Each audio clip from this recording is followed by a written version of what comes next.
Yeah, so there's stories going around in the news right now that the reason Nick Diaz didn't fight Vicente Luque in Abu Dhabi was because of a conflict dispute with Cesar Gracie. I can honestly tell you, after training with those guys for years, it doesn't surprise me. The fighter murmur was always against Caesar. You know, Caesar's this, Caesar's that, but at the same time, he was their figurehead, right? Because to cling to the idea that there was a martial arts legacy, Caesar was the one promoting them, giving them their belts, and all of that, right? There's an argument that jiu-jitsu is a sport and MMA is a sport, and they're not really martial artists, but I'll save that for another video.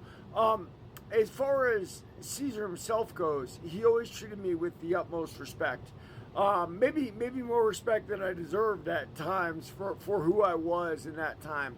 But there was a lawyer who rolled with Caesar, and he came up to me and he loved the fact that I sparred with all the young pro fighters. He's like, thank you for keeping it up for the old guys, Derek. And to me, I mean, it was funny because that's what I love doing. Still to this day, I love doing it.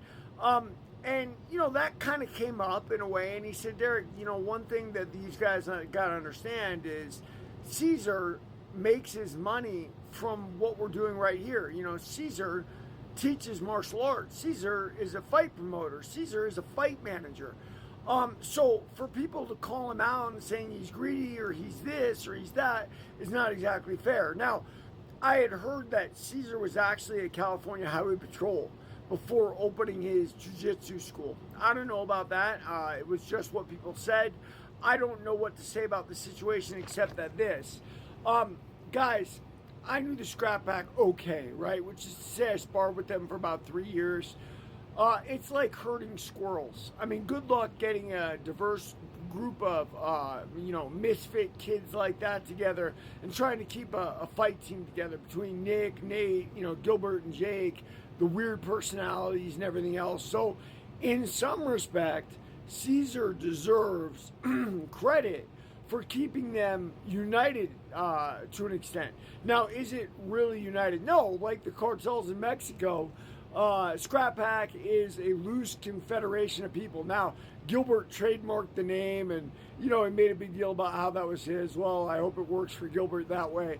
But at the end of the day, it's trying to, herd cats, herd squirrels.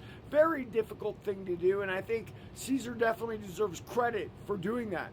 I understand Nick wants money. And Nick had the unfortunate fact of being the most popular guy in the Scrap Pack too early, right? So he didn't make the kind of money his brother Nate made, and now he's trying to get back there and make it. And I totally get that. And he doesn't want to share it with Caesar.